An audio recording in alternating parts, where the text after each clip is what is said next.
BNP এই সময়টিতে স্মরণকালের সবচেয়ে সুখের মধ্যে থাকার কথা ছিল এবং পুরো প্রকৃতি এবং পরিবেশ তাদের অনুকূলে থাকার কথা ছিল। আগস্ট মাসের 5 তারিখে যেদিন শেখ হাসিনার পতন হলো, সেদিন সারা বাংলাদেশের মানুষের মতো বিএনপির যারা নেতাকর্মী তারাও নিদারুণভাবে উত্তেজিত হয়েছিল, খুশি হয়েছিল এবং অনেক দিন পর আল্লাহ তাদের দিকে মুখ ফিরে তাকিয়েছেন এবং তারা রাষ্ট্র ক্ষমতায় আসছেন। আগামীতে তারেক রহমান সাহেব প্রধানমন্ত্রী হবেন এই স্বপ্নে 2024 সালের আগস্ট মাসের 6 তারিখ টেকনাফ থেকে তেঁতুলিয়া পর্যন্ত সারা বাংলাদেশের বিএনপি নেতাকর্মীরা বিভোর ছিলেন। কিন্তু মাত্র 1 মাসের ব্যবধানে পুরো পরিস্থিতিটা কত অনিশ্চিত হয়ে গেছে আমরা জানি না। তারেক রহমান সাহেব কবে আসবেন বাংলাদেশে, কবে তিনি প্রধানমন্ত্রী হবেন, কিভাবে তিনি প্রধানমন্ত্রী হবেন, তার রাজনৈতিক ভবিষ্যৎ কি, বিএনপি কি আদৌ ক্ষমতা আসতে পারবে, এবং এখন যে চলমান পরিস্থিতিতে বিএনপি বিপদ এবং বিপত্তিতে পড়েছে, এই বিপদ এবং বিপত্তি থেকে কিভাবে বের হবে, এই পুরো বিষয়গুলো নিয়ে আমরা কোনো সুস্পষ্ট নিজেরাও যেভাবে ধারণা করতে পারছি না, বিএনপির পক্ষ থেকে আমাদেরকে এই ধরনের ধারণা দেওয়া সম্ভব হচ্ছে না।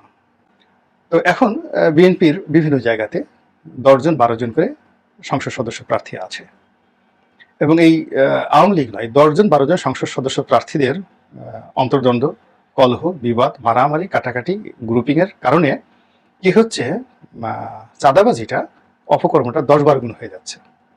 মানে ধরুন একজনের নাম কাদের মিয়া, কাদের মিয়া একজন প্রার্থী, কাদের মিয়ার লোক একজনের কাছে গিয়ে টাকা নিয়ে আসলো, ঘেটু মিয়া আর একজন প্রার্থী, ঘেটু মিয়ার লোক গিয়ে বলো যে ওরে টাকা দিলে আমারে দিলি না কেন, আবার লেদু মিয়ার লোকজন যদি যায় সেখানে। এইভাবে 10-12 জন প্রার্থী যেখানে আছে সবাই কিন্তু একসঙ্গে ঝাঁপিয়ে পড়েছে এবং এটা অনেক সময় টাকার জন্য নয়, মানে প্রতিপক্ষ কেন টাকা দেওয়া হলো এই জন্য তারা ইনসাল্ট ফিল করে তারা গিয়েও সেখানে চাঁদা দাবি করছে, মাস্তানি করছে, দখল দেখাচ্ছে বা ভাব দেখাচ্ছে। এটি খুব দ্রুত বিএনপির বিপক্ষে চলে যাচ্ছে, আওয়ামী লীগের পক্ষে চলে যাচ্ছে। কারণ হলো আওয়ামী লীগ গত সেই 15 বছর ধরে এটি একক হাতে তারা নিয়ন্ত্রণ করছে। উপজেলা বা নির্বাচনী এলাকা তারা এমপিদের মাধ্যমে এই কাজগুলো করেছে এবং যেখানে যেখানে এমপিরা দুর্বল ছিল সেখানে প্রতিপক্ষ দেখিয়েছে, কিন্তু কোথাও ডুয়েল হয়নি। মানে চাঁদাবাজি থেকে শুরু করে কখনো ডুয়েল হয়নি, কোথাও নিজেরা মারামারি হয়েছে, কিন্তু এটা সাধারণ জনগণের মধ্যে আসেনি। কিন্তু এই অল্প কয়েকদিনের মধ্যে দেখা গেল যে বিএনপির যারা নেতা এবং কর্মী তারা এই এমপি কেন্দ্রিক যে গন্ডগোল, সেই গন্ডগোলের মধ্যে 7 ভাগে 8 ভাগে 4 ভাগে 5 ভাগে 10 ভাগে 12 ভাগে বিভক্ত হয়ে মানুষের জীবন তছনছ করে ছেড়ে দিচ্ছে। এখান থেকে বের হওয়ার জন্য ইমিডিয়েটলি যদি বিএনপি তার 300টি আসনে একক কর্তৃত্ব দিয়ে এমপিদেরকে মনোনয়ন না দেয়, এমপি প্রার্থী যে এরা এলাকার প্রার্থী, এবং ওই এলাকার সমস্ত কমিটি সেই এমপির অধীন না করে দেয়, এই সমস্যা থেকে বিএনপি বের হতে পারবেন। এবং এই অবস্থা যদি মাস 3 চলে, কি যে একটা ডিজাস্টার বিএনপির জন্য বয়ে নিয়ে আসবে, অজনপ্রিয়তার, যেটি বিএনপিকে আরো 20 বছর পিছনে ফেলে দেবে। এটি হলো প্রথম। দ্বিতীয়ত, যে সকল বিএনপি মাইন্ডেড সরকারি আমলা কামলা ছিলেন, সেই আমলা কামলারা এই সময়টিতে এসে একেবারে ঝাঁপিয়ে পড়েছে। আপনারা জানেন যে আমি আজকে ভিডিও করছি মঙ্গলবার দিন, আজকে সচিবালয়ে হাতাহাতি হয়েছে ডিসি নিয়োগ নিয়ে। এর ফলে সে আগে যাদেরকে ডিসি হিসেবে নিয়োগ দেওয়া হয়েছিল তাই সেগুলো বাদ দেওয়া হয়েছে এবং এর ফলে কি হচ্ছে, বিএনপি পন্থী যারা আমলা তাদের বদনাম হচ্ছে। এই যে আমলা আছেন সেই একই ঘটনা কিন্তু অন্য সব অফিসে হচ্ছে, ব্যাংক, বিমা, সব জায়গায়। অর্থাৎ বিএনপি পন্থী যে সকল সরকারি আমলা রয়েছেন, যারা এতদিন যাবৎ একেবারে আওয়ামী লীগ দ্বারা নিষ্পেষিত হয়েছিল, বঞ্চিত হয়েছিল, তারা একসঙ্গে ঝাঁপিয়ে পড়ে বড় বড় পদ পদবিগুলো দখল করার জন্য নিজেদের মধ্যে মারামারি করছে এবং ক্ষেত্র বিশেষে তারা আবার জামাতের সঙ্গেও জড়িয়ে পড়ছে। তো এটাও বিএনপির 2 নম্বর চ্যালেঞ্জ। এটাও প্রশাসনে, জনমনে এবং পুরো দেশে একটা বিরূপ প্রতিক্রিয়া তৈরি করছে। এবং এখান থেকে বাঁচতে হলে বিএনপিকে সবার আগে বলতে হবে যে বিএনপি কোনো দলবাস আমলাকে প্রশ্রয় দেবে না। আমলারা স্বাভাবিক নিয়ম অনুযায়ী, যার যার যোগ্যতা অনুযায়ী, প্রোটোকল অনুযায়ী নিয়োগ পাবে। কে বিএনপির, কে আওয়ামী লীগের, কে জামাতের, এটা আমাদের কাছে কোনো মুখ্য বিষয় না।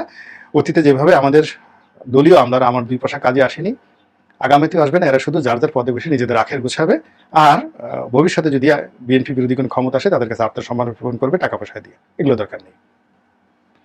3 নম্বরে বিএনপির যে সমস্যা, সেই সমস্যাটা হলো পেশাজীবী সংগঠন।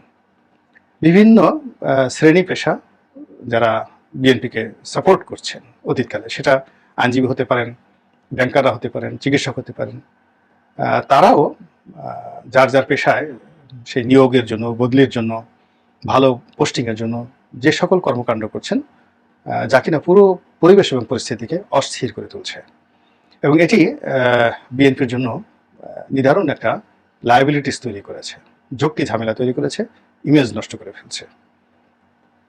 তারপরে এটি গেল 3 নম্বর। 4 নম্বর হলো বিএনপি মাইন্ডেড যারা ব্যবসায়ী রয়েছেন।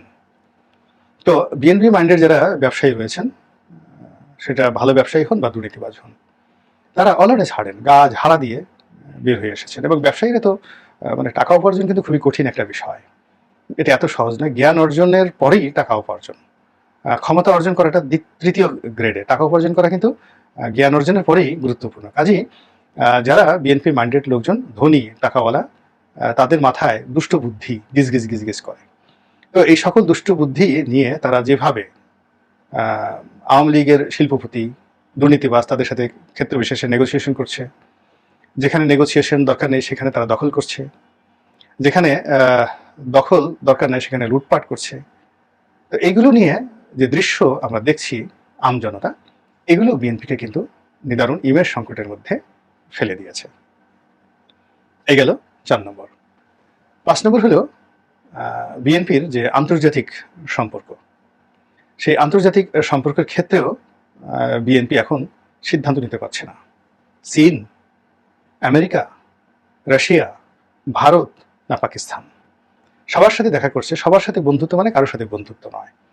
আবার চীন এবং পাকিস্তানিদের সঙ্গে বিএনপির নেতাদের একটা কথাবার্তা হচ্ছে, যা কিছু হচ্ছে, কিন্তু আলটিমেটলি এটা গিয়ে আবার শেষমেশ জামাতে গিয়ে মিলিত হচ্ছে। আবার অন্যদিকে ভারতের সাথে সম্পর্কটাও ঠিক বিএনপির যে একটা লবিং গ্রুপ ছিল ভারতপন্থী, সেই জিনিসটা এখন বুমেরাং হয়ে গেছে। ভারতের স্পষ্টতই বোঝা যাচ্ছে তারা ইউনূস সাহেবের সাথে এবং জামাতের সাথে সম্পর্ক রক্ষা করতে চাচ্ছে। এটা গেল 5 নম্বর। আচ্ছা, 6 নম্বরে সেন্সিটিভ, ভীষণ রকম সেন্সিটিভ, সেটা হলো সামরিক বাহিনী। সাবেক আমলা এবং বর্তমান সামরিক আমলা, তাদের সঙ্গে বিএনপির যে সম্পর্ক, সেই সম্পর্কের মধ্যে আমি শুধু যতটুকু আমার নজরে এসেছে, দ্য রিজনেবল লাইন অফ, সহনীয় একটা সম্পর্ক, এটি তৈরি হয়নি, এখন পর্যন্ত তৈরি হয়নি। এই বিষয়টা নিয়ে আমি শুধু এতটুকুই বললাম, 6 নম্বরটা বললাম। আর 7 নম্বর যেটি, সেটি হলো বিএনপির এই সুসময়টিতে কতগুলো পরিবর্তন একেবারে অবশ্যম্ভাবী দরকার ছিল কেন্দ্রীয় পর্যায়ে। সাংগঠনিক সফর, তারপরে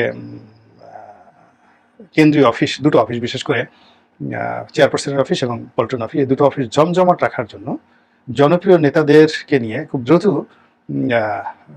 যে পার্টির যে কমান্ড, সেই কমান্ড প্রতিষ্ঠা করা, সেটা এখন পর্যন্ত কিন্তু করা হয়নি। আগে যেভাবে আছে সেভাবেই চলছে। সালাউদ্দিন সাহেবকে আনা হয়েছিল, কিন্তু সালাউদ্দিন সাহেব এরকম কোনো কিছু করতে পেরেছেন বা উল্টো তিনি বিপদে পড়েছেন, এরকমই দেখা যাচ্ছে।